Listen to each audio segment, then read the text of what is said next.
Dios les bendiga, hermanos. Mi nombre es Roberto Mancilla y quisiera tomar un tiempo para estudiar la palabra de Dios. En 1 Corintios 5, 7 y 8 quisiera estudiar el verdadero significado de la Pascua. Y mientras usted lo busca, y si puede parar el video, quizá tomemos unos segundos para orar. Padre, yo te doy gracias en el nombre de Jesús. Te pido tu guianza y tu dirección, porque separados de ti nada podemos hacer. Si esto es una gran realidad, Señor, y yo lo sé muy bien, que separado de ti nada puedo hacer. Yo no puedo hacer este video sin tu gracia. Soy un hombre débil, Señor, imperfecto. Ayuda mis palabras, mis articulaciones, a ser guiado por tu Espíritu, a enseñar la palabra, Señor, verdadera, a no desviarme de tu palabra ni a diestra ni a siniestra. En el nombre de Jesús yo te lo pido, no en mis méritos, pero en sus méritos. Amén y amén. Dice la palabra de Dios en 1 Corintios 5, 7, limpiaos pues de la vieja levadura, para que seáis nueva masa, sin levadura, como sois. Porque nuestra Pascua, que es Cristo, y ahí está la clave, nuestra Pascua, que es Cristo, ya fue sacrificada por nosotros. Así que celebremos la fiesta no con la vieja levadura, ni con la levadura de malicia y de maldad, sino con panes sin levadura, de sinceridad y de verdad. Y en Éxodo 12 se nos describe cómo Jehová nuestro Dios estableció la fiesta de la Pascua, para Él ser alabado, para Él ser exaltado. Este año 2020 la Pascua se comenzó a celebrar desde el miércoles 8 de abril al atardecer y llegará hasta el jueves 16 de abril al atardecer también. Y se celebraba como el Señor libertó a los hijos de Israel de Egipto, de la esclavitud de Egipto. Y Éxodo 12:23 nos describe aquella noche. Dice, porque Jehová pasará hiriendo a los egipcios, y cuando vea la sangre en el dintel y en los dos postes, pasará Jehová a aquella puerta, y no dejará entrar al heridor en vuestras casas para herir. El heridor iba pasando aquella noche. En todas las casas donde no había la sangre, en el dintel y en los postes, todos los hijos de los egipcios murieron, todos los primogénitos. Pero en Israel no murió nadie, porque había aquella sangre del cordero, simbólica de la sangre de nuestro Señor Jesucristo, sobre aquellas casas, sobre aquellas puertas, sobre el dintel de las puertas.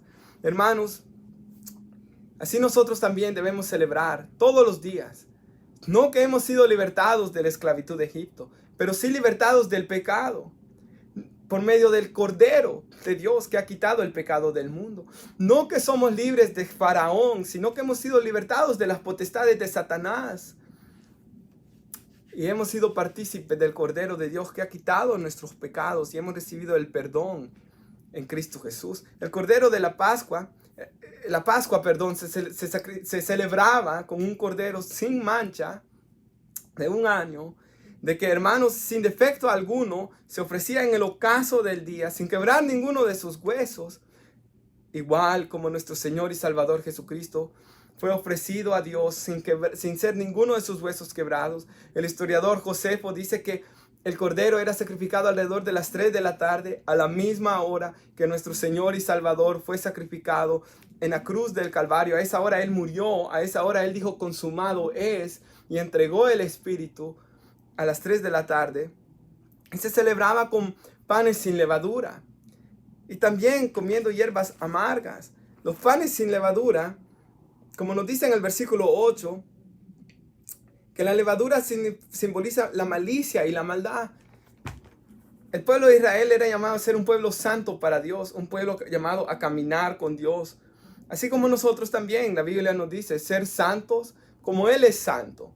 Y la Escritura nos dice que somos un pueblo llamados de tinieblas, para que anunciamos las virtudes del que nos llamó de tinieblas a su luz admirable. Nosotros estábamos antes en tinieblas, en la esclavitud del pecado, pero hoy hemos venido a la luz y somos llamados a anunciar las virtudes de nuestro Dios y a anunciar que Cristo es nuestra Pascua y que Él ha pagado el precio, no solo por nosotros, pero por todos los que han de creer, de poner su fe en Él.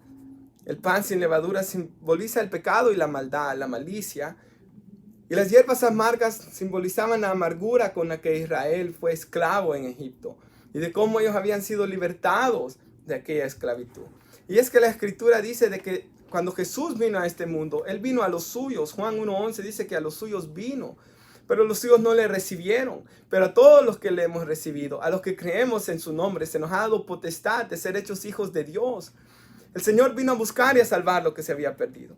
Y en los evangelios dice que Él vino primero a buscar a las ovejas de Israel. Muchos no le recibieron, pero muchos sí. Como dice la Biblia, de que Dios siempre tiene un remanente.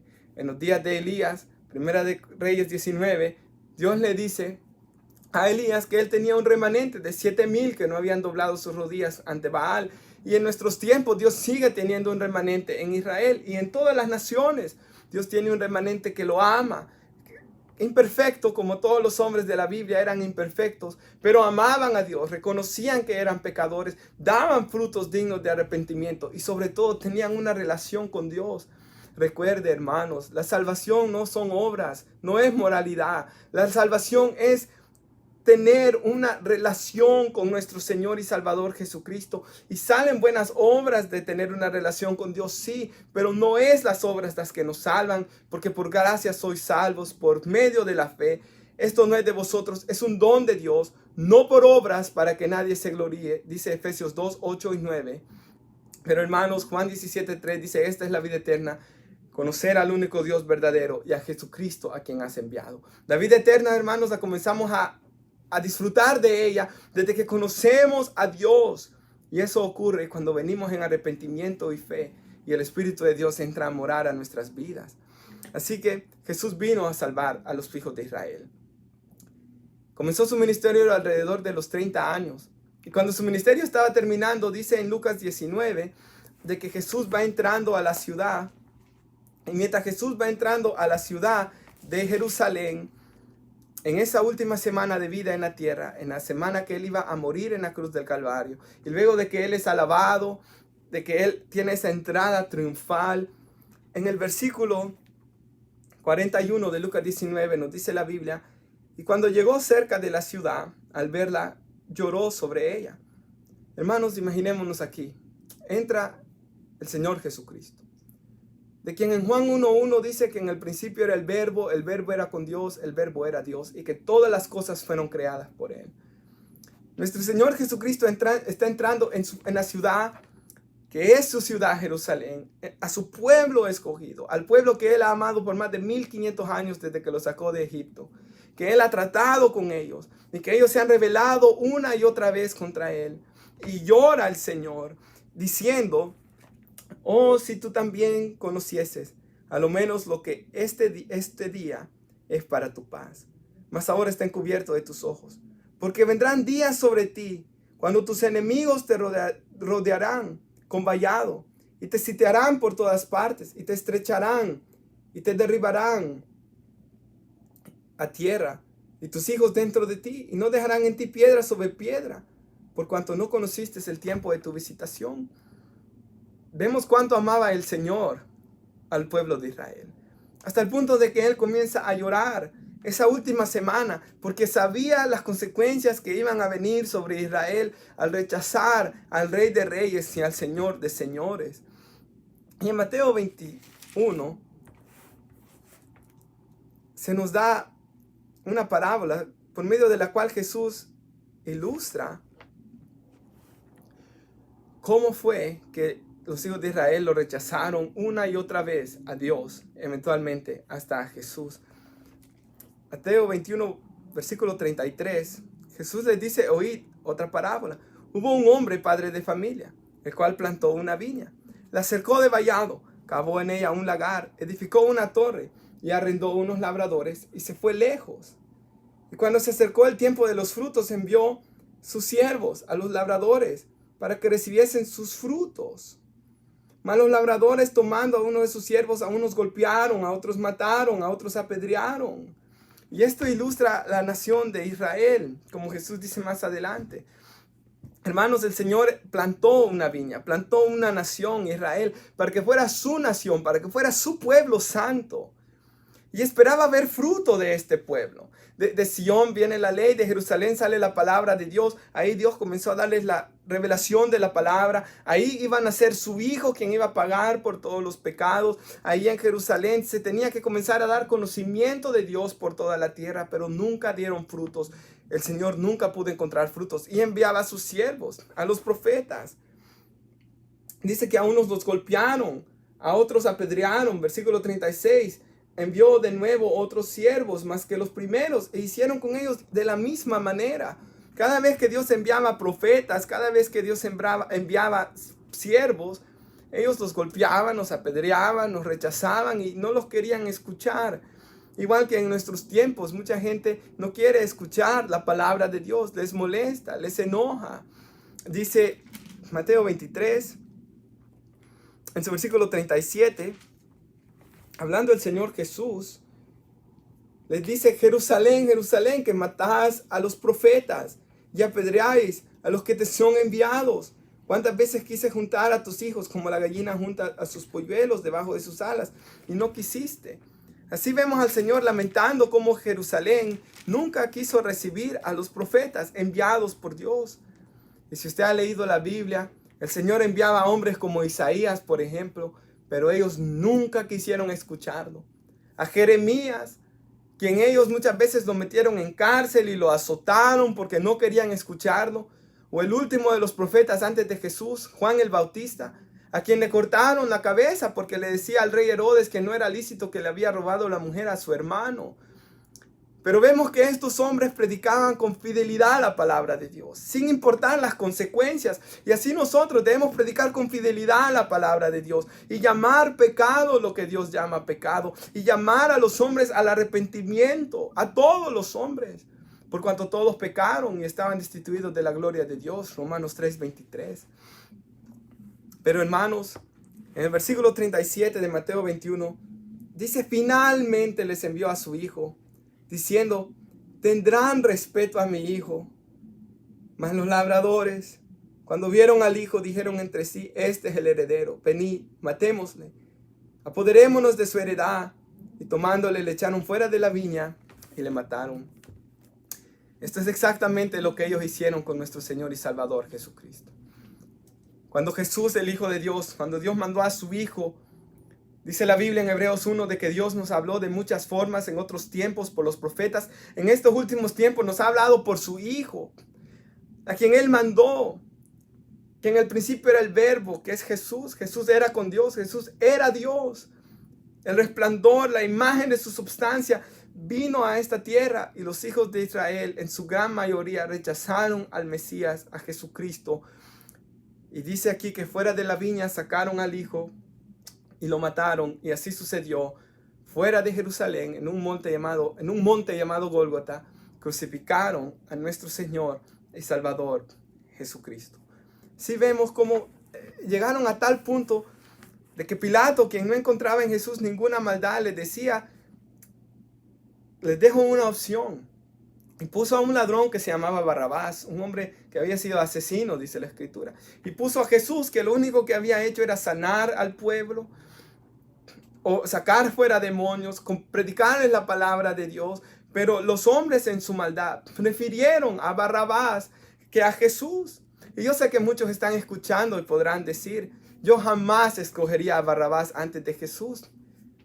Pero examinémonos a nosotros mismos por un momento. ¿Usted escoge a Barrabás o a Jesús? ¿Prefiere el pecado antes que a Dios? ¿Prefiere ser infiel a su esposa antes que ser fiel a su esposa y a Jesús? ¿Prefiere tomar antes de orar? ¿Prefiere seguir en sus pecados y en los vicios, los cuales no satisfacen su alma y lo llevarán a la condenación eterna? ¿Prefiere eso antes que venir al que dijo: venid a mí todo el que tenga sed y beba? El que cree en mí, como dice la Escritura, de su interior correrán ríos de agua viva.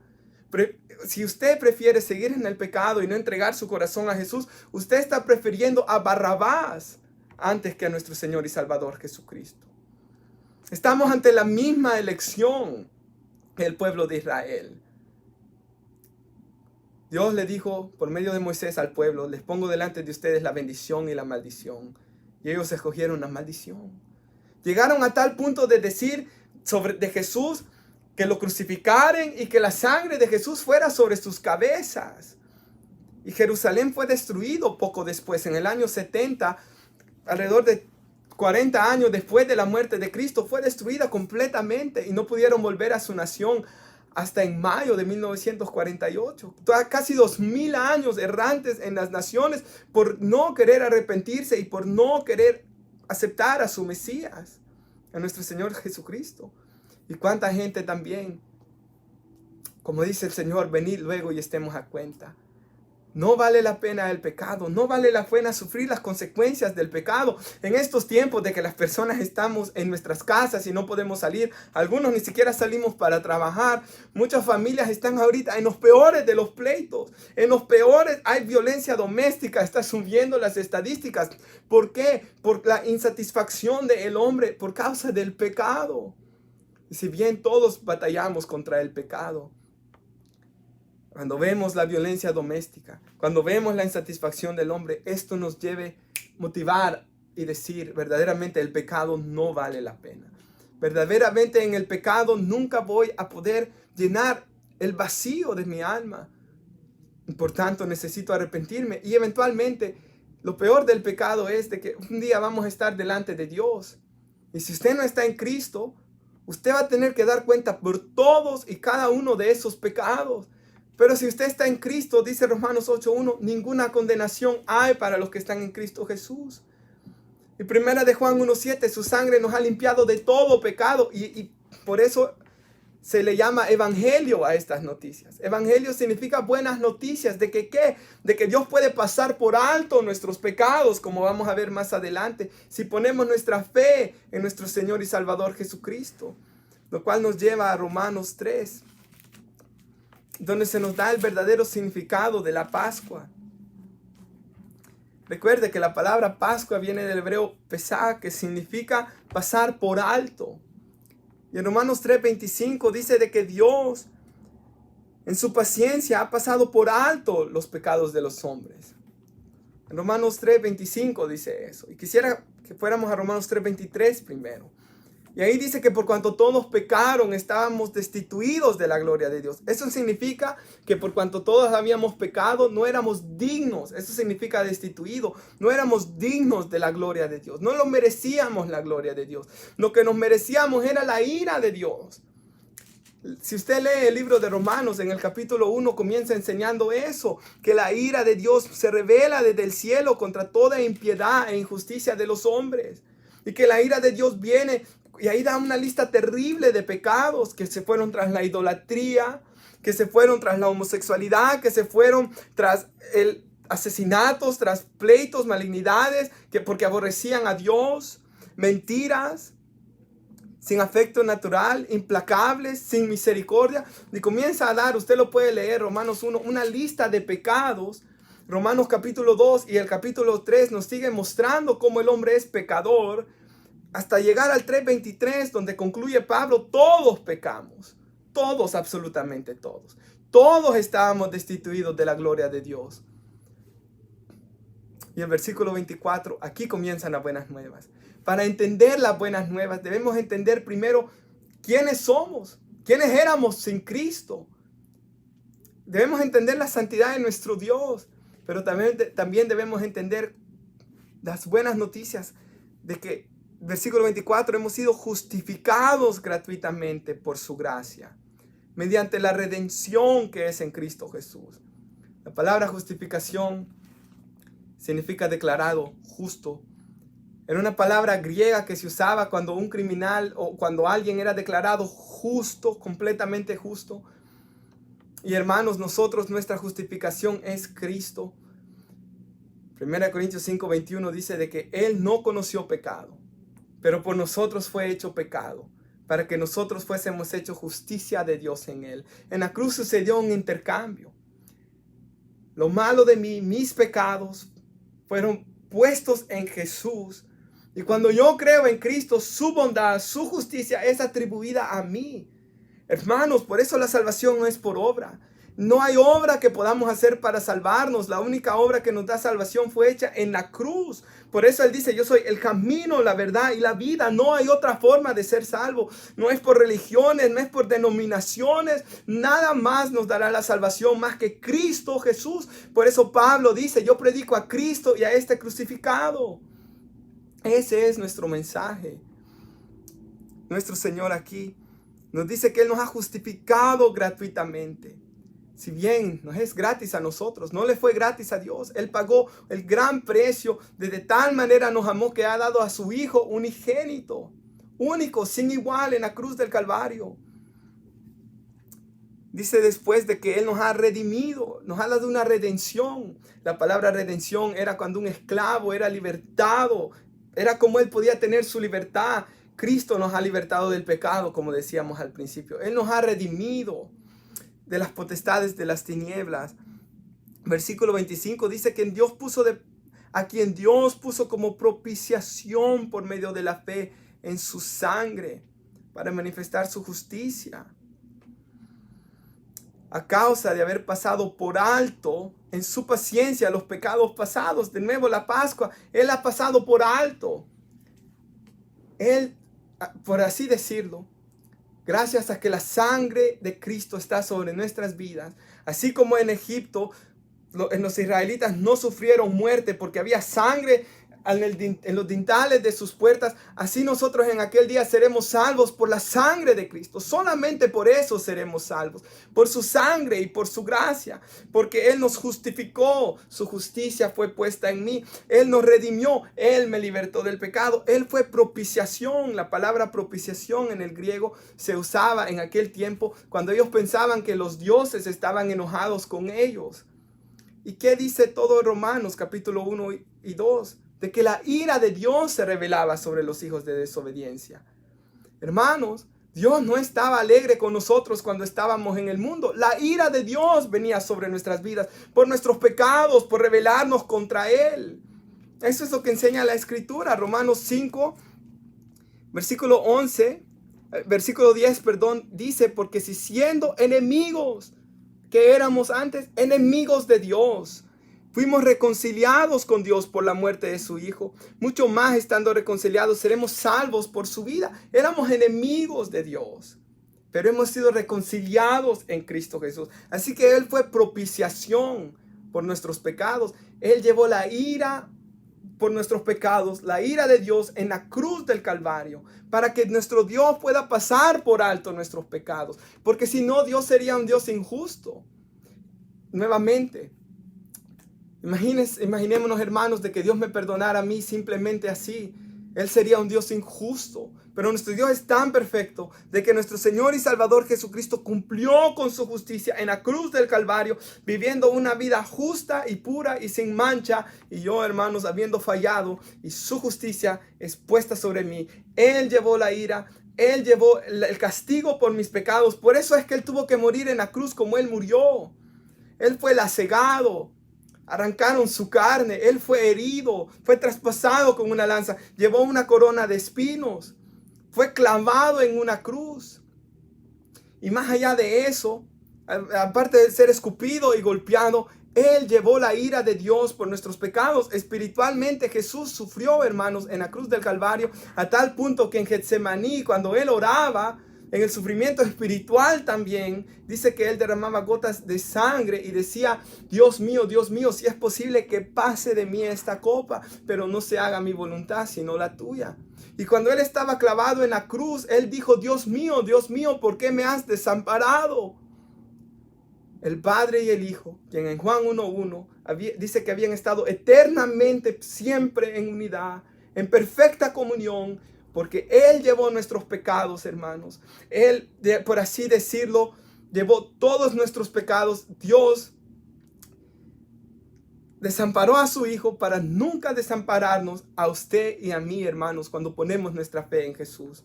Él dice, nunca te dejaré y nunca te desampararé. Y podemos pasar momentos difíciles. Puede estar alguien en una cárcel, ahí el Señor nunca lo deja y nunca lo desampara. Puede estar alguien en un hospital, puede estar alguien triste, puede estar alguien frustrado, puede estar alguien enfermo con este virus de que está quitando la vida de muchos hermanos, de seres queridos, y que estamos preocupados y que estamos orando y que estamos poniendo nuestras ansiedades sobre Dios. Pero en todo momento difícil de esta vida podemos venir a Dios y Él nunca ¿qué dijo Jesús? El que viene a mí no le echará fuera. Él nunca nos rechazará, gracias a que su Hijo pagó el precio por nuestros pecados en la cruz del Calvario. Así que, ¿de qué se trata la Pascua? Nos lleva a donde comenzamos. La Pascua se trata de que nos limpiemos de la vieja levadura, de que vivamos vidas nuevas. Nuestra Pascua, que es Cristo, ya fue sacrificada por nosotros. Celebremos la fiesta no con la vieja levadura y con la levadura de malicia y de maldad, sino con panes sin levadura de sinceridad y de verdad. La Pascua, o el recordar la Pascua, debe de recordarnos a nuestro Señor y Salvador pagando el precio por nuestros pecados en la cruz del Calvario y dándonos eterna libertad.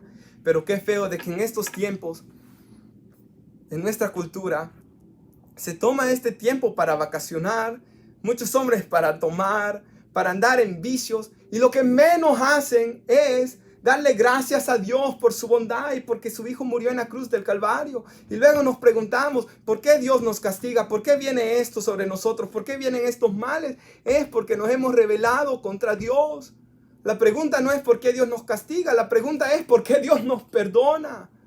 ¿Cómo Dios puede perdonar a alguien como mí? ¿Cómo Dios puede tener misericordia de nosotros? Eso es lo que nos deberíamos de estar preguntando y de darle gracias a Dios que tiene misericordia de nosotros. Y que podemos decir lo que dice el apóstol en Filipenses 1:21. Para mí el vivir es Cristo y el morir es ganancia. Yo vivo y vivo para Él. Y si yo muero, muero para Él también. Y Pablo dice, no sé qué es mejor. Estoy entre dos cosas, dice ahí en Filipenses 1, el 22, el 23. Quisiera estar con ustedes, lo cual va a ser bueno para el avance del Evangelio. Pero si parto, yo sé que será mucho mejor porque estaré en la presencia de Dios. Aún la muerte para nosotros en Cristo es una gran bendición porque partimos a estar a la presencia de Dios.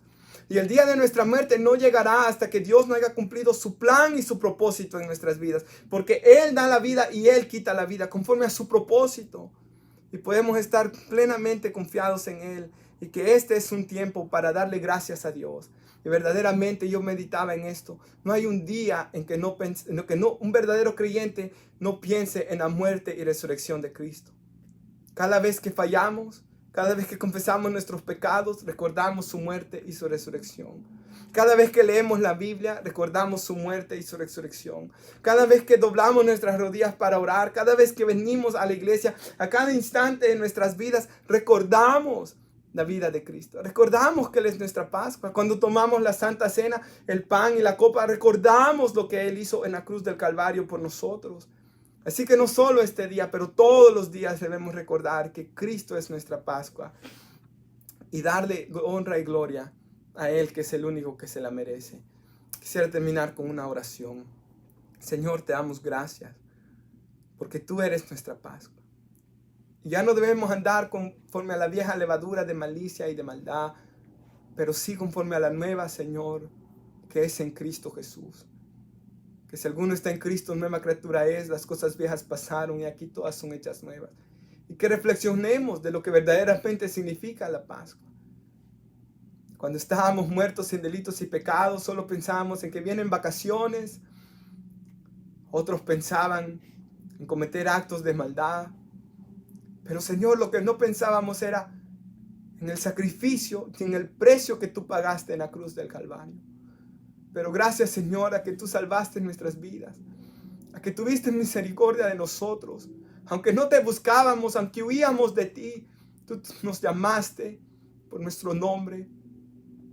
Tú salvaste nuestras almas, tú abriste nuestros ojos. Y hoy, Señor, te puedo dar gracias todos los días porque tú eres mi Pascua. Te alabo, Señor, y te exalto. Te doy gracias y te pido, Señor, que todos los que escuchen este video, este mensaje, ellos puedan meditar en que tú eres nuestra Pascua y que somos llamados a ser un pueblo santo para ti. Y que si alguno no te conoce, Señor, puede venir a ti en arrepentimiento y fe para recibir perdón por sus pecados. En el nombre de Jesús. Amén. Dios les bendiga, hermano.